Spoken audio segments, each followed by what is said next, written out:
Hello साथियों, कैसे हैं आप। मैं संदीप एक बार फिर आपका स्वागत करता हूं आपके अपने इस चैनल एम्बिशन क्लासेज में। साथियों, आज हम आप लोगों के लिए लेकर के आए हैं क्लास 10th की इंग्लिश की वीडियो, जिसमें कि हम लोग पोएट्री का सेकंड लेसन पढ़ेंगे। ठीक है, तो पोएट्री का सेकंड जो आपका चैप्टर है वह है द पजल ऑफ लाइफ। तो चलिए हम लोग थोड़ा सा इसके बारे में देख लेते हैं। तो हमने जैसा कि आप लोग देख रहे हैं कि हमने लिखा है English class 10th poetry lesson 2 the puzzle of life, यानी जीवन के गीत या भजन।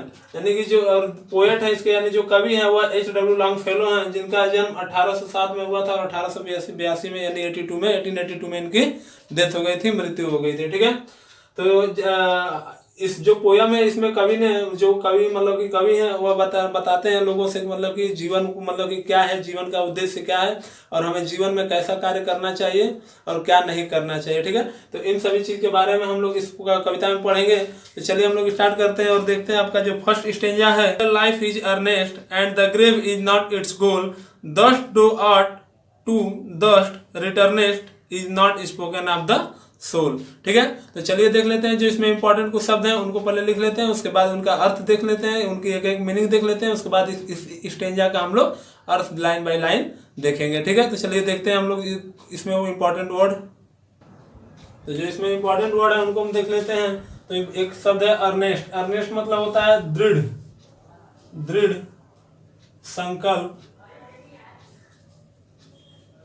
या सच्चा या गंभीर।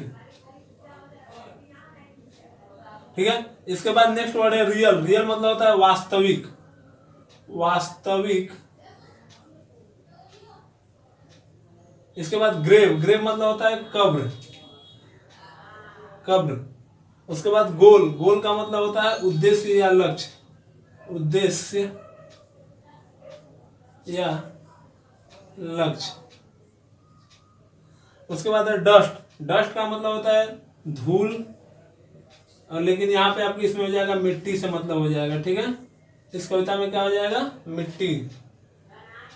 इसके बाद रिटर्नेस्ट। रिटर्नेस्ट मतलब होता है पुनः या वापस, पुनः या वापस। और सोल मतलब आत्मा, सोल मतलब आत्मा। तो अर्नेस्ट मतलब दृढ़ संकल्प या सच्चा या गंभीर। रियल मतलब वास्तविक। ग्रेव मतलब कब्र। गोल मतलब उद्देश्य या लक्ष्य। डस्ट मतलब धूल या मिट्टी। रिटर्नेस्ट मतलब पुनः या वापस। सोल मतलब आत्मा। ठीक है, तो चलिए देख लेते हैं आपका स्टेंजा का लाइन बाय लाइन अर्थ देख लेते हैं। तो आपका स्टेंजा जो है कि life is real, life is earnest, यानी इस स्टेंजा में कवि कहना चाहते हैं कि हमारा जो जीवन है यह क्या है, लाइफ इज रियल, जो जीवन है वह वास्तविक है। लाइफ इज अर्नेस्ट, और जो हमारा जो जीवन है वह वास्तविक है और कोई भी कार्य दृढ़ संकल्प से या ईमानदारी से करने के लिए बना हुआ है। ठीक है, कवि का कहने का आशय है कि हमारा जो जीवन है वास्तविक है और कोई भी कार्य दृढ़ संकल्प से या ईमानदारी से करने के लिए बना हुआ है। And the grave is not its goal, और इसका एकमात्र उद्देश्य कब्र में जाना ही नहीं है। ठीक है, और इसका एकमात्र उद्देश्य कब्र में जाना ही नहीं है।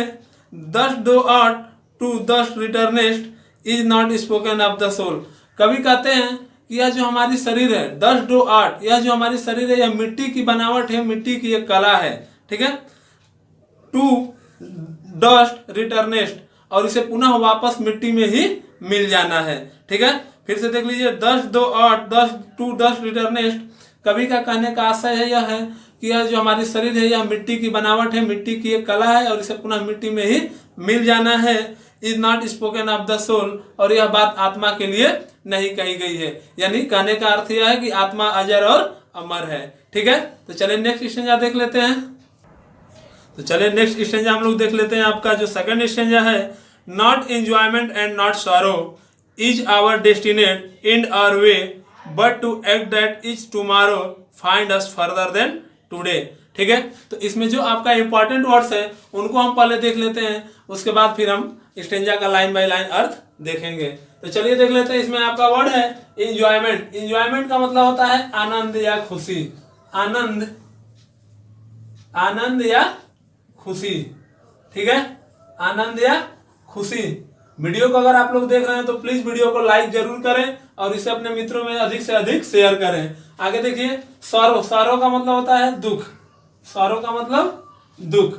ठीक है, इसके बाद बात कर लेते हैं डेस्टिनेट। डेस्टिनेट मतलब क्या होता है? भाग्य में लिखा हुआ, भाग्य में लिखा हुआ।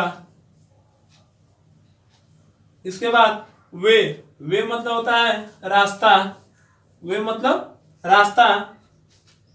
फर्दर, फर्दर मतलब होता है उन्नति के मार्ग पर, उन्नति के मार्ग पर। और ये टुडे मतलब आज, टुडे मतलब आज, ठीक है। तो एंजॉयमेंट आनंद या खुशी, सौरो मतलब दुख, डेस्टिनेट मतलब भाग्य में लिखा हुआ, वे मतलब रास्ता, फर्दर मतलब उन्नति के मार्ग पर, टुडे मतलब आज, ठीक है।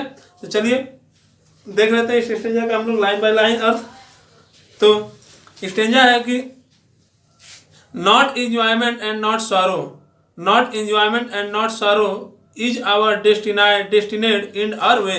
कवि का कहने का मतलब है कि हमें अपने जीवन में सुख, और हमारा जो यह जीवन बना है वह सुख और दुख भोगने के लिए केवल नहीं बना है, ठीक है।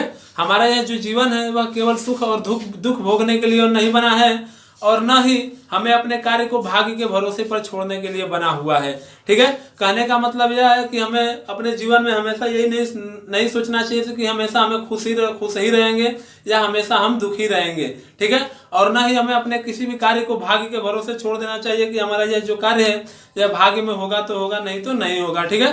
तो इसके लिए हमारा जीवन नहीं बना है। But to act that is tomorrow find us farther than today, बल्कि हमें प्रत्येक दिन ऐसा कार्य करना चाहिए जिससे कि हमारा आने वाला कल आज से बेहतर हो, आज से अच्छा हो। फिर से देख लेते हैं। कभी कहते हैं कि not enjoyment and not sorrow is our destined in our way. हमें अपने भाग्य में सुख, और हमारा यह जो जीवन है यह सुख और दुख भोगने के लिए नहीं बना है, और न ही अपने कार्यों के भाग्य के भरोसे छोड़ करके बैठने के लिए बना हुआ है, ठीक है। But to act that is tomorrow find us farther than today, बल्कि हमें प्रत्येक दिन ऐसा कार्य करना चाहिए जिससे कि हमारा आने वाला कल आज से बेहतर हो, ठीक है। चलिए नेक्स्ट स्टेंजा देख लेते हैं। चलिए थर्ड स्टेंजा देख लेते हैं। आपका जो थर्ड स्टेंजा है, in the world's broad field of battle in the bivouac of life be not like dumb driven cattle be a hero in the street, ठीक है। तो ये जो आपका तीसरा स्टेंजा है, इसको हम लोग, इसमें जो इंपॉर्टेंट वर्ड है उसको देख लेते हैं। इसके बाद हम लोग जो स्टेंजा का लाइन बाय लाइन अर्थ देखेंगे। तो चलिए देखते हैं। ब्रॉड मतलब होता है विशाल, विशाल या चौड़ा या विस्तृत या फैला हुआ,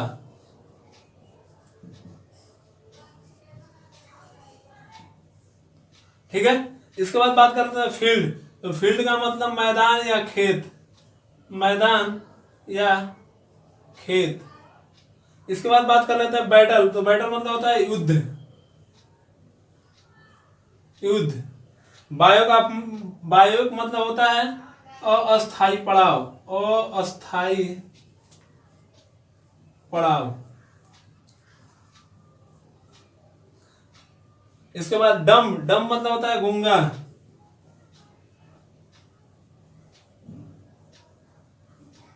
डम मतलब गूंगा। ड्राइवन कैटल मतलब जानवरों का झुंड, या एक तरह से कहा तो भेड़ बकरियों का झुंड, जानवरों का झुंड। और स्ट्राइफ मतलब होता है संघर्ष, संघर्ष, ठीक है। तो ब्रॉड मतलब विशाल, चौड़ा, विस्तृत या फैला हुआ। फील्ड मतलब मैदान या खेत। बैटल मतलब युद्ध। बायोक मतलब अस्थाई पड़ाव। डम मतलब गूंगा। ड्राइवन मतलब कैटल, जानवरों का झुंड।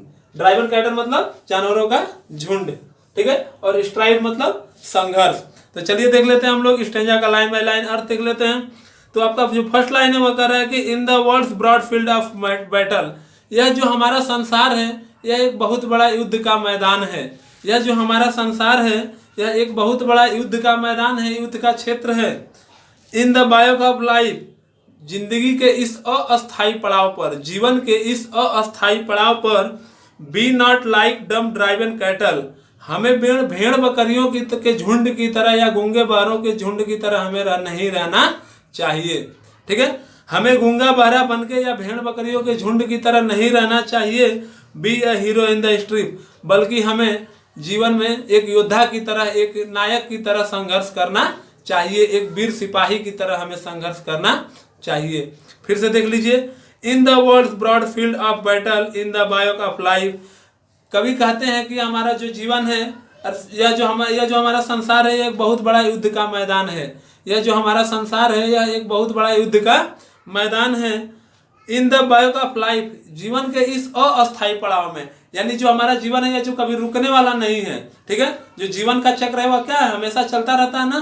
तो उसीलिए कवि कहते हैं कि जीवन के इस अस्थायी पड़ाव पर, यानी जो कभी रुकने वाला नहीं है जीवन, इस पड़ाव पर be not like dumb driven cattle, हमें गूंगे बहरों की तरह या भेड़ बकरियों की तरह नहीं रहना चाहिए।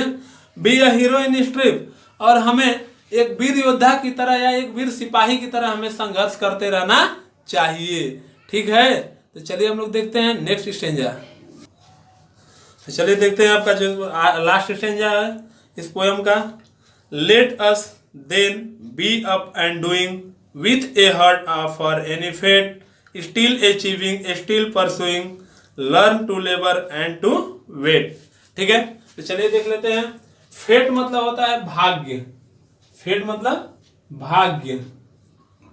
उसके बाद अचीविंग मतलब प्राप्त करना, प्राप्त करना। परसुइंग मतलब अनुसरण करना, अनुसरण करना। और लेबर मतलब परिश्रम